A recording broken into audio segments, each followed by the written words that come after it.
I caught my husband cheating, but what I discovered next shocked me.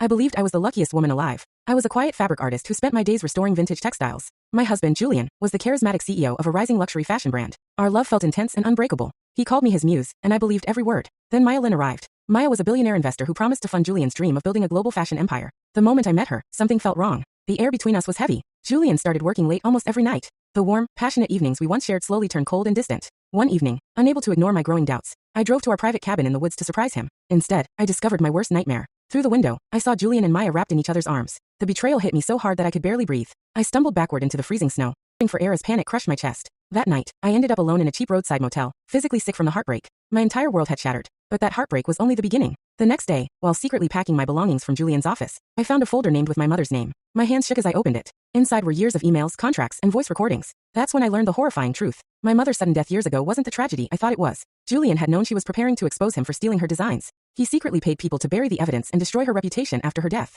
But that wasn't the worst part. In one recording, Julian laughed with a business partner and said that I was never the target. My mother's designs were. Marrying me was just the easiest way to get them. I listened to the recording 3 times, hoping I had heard it wrong. I hadn't. The man I had loved for years had planned our relationship before we even met. Everything I thought was real had been a lie. It had all been part of a business strategy.